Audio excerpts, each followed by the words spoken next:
Good afternoon everyone. Today I am going to discuss field oriented control of induction motor using DSPF28379D. So first, this is the inverter setup. So having 3-phase inverter.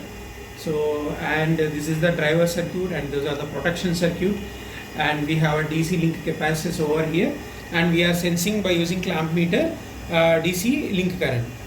And next, coming to chargers, sensors.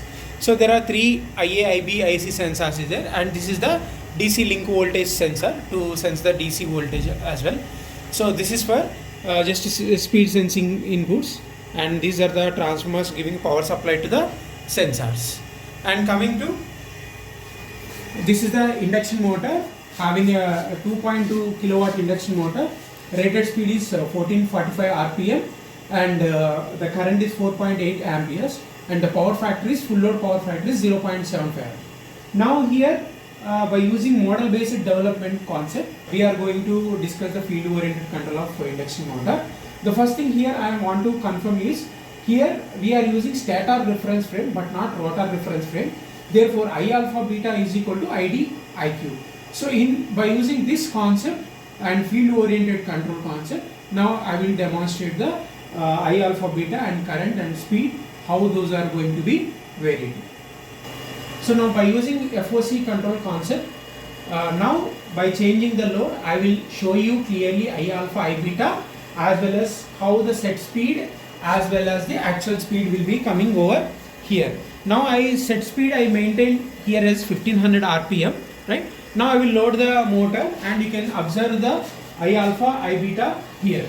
Okay, so now I am loading the motor, you can see and observe this clamp meter current as well as this DSO current.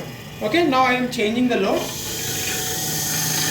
So you can see whatever the current in the clamp meter 2.5 amps, here also you are getting the same current 2.5 amperes getting, and the speed you can observe the set speed and the actual speed, both are matching each other.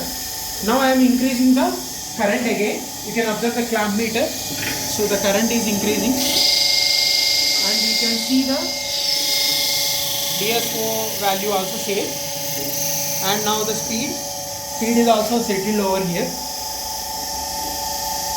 Now I will go for the full load current, that is 4 plus ampere.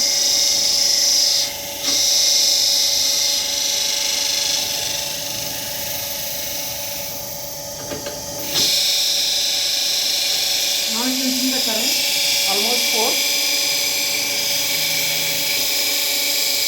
and squeeze the load, and slowly I am reducing the load and it is matching and the current is reduced. Now I am changing the set speed. So now the set speed is 1500 rpm. Now we are going to change the set speed. Now you can see how the speed will reach fastly. So now set speed we change it to 1200 rpm, and you can see without any disturbance, any spikes, and your set speed is changed to 1200 and your actual speed is also reached to 1200 rpm. Now we will move to some other speed. So now the reference speed we are changing to 1400 rpm. Now again the speed is increases. Yeah, you can see the set speed is changed from 1200 to 1400 and the actual speed is also met over here. So this is the speed control of induction motor using FOC control. So that's it. So now I want to explain the MATLAB model based development. Here this is the host model. In this hosted model we are using the UART communication or serial communication. So we are using here reference speed here, and just change in speed we are detecting, and we are sending this data to the actual model. So this is the data we are sending, reference data we are sending to the actual model. So the actual model consisting of the main part of FOC. So this is the main part of FOC, you can observe over here. Here what we are doing is we are sensing the two IA/IB currents, right? And one serial communication data, that means set speed, whatever the set speed we kept in host model, that is coming over from here, and we are using a hardware interrupt for the DSP controller.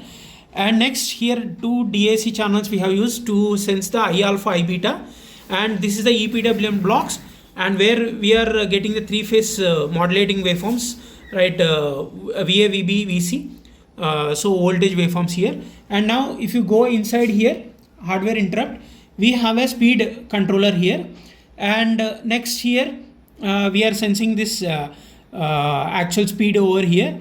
And next here this is a current controller. Inside current controller we have a two PA controllers, so where you will get the current controllers here.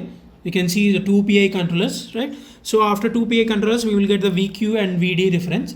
And if you come back, so what we are doing here is we are sensing the theta here, and with that Park transformation we will get the IDIQ, and thereafter VD VQ reference, and thereafter we are again converting the alpha beta, and we are generating the modulating waveforms VA, VB, VC. So this is the about internal current control system. And if you come back again,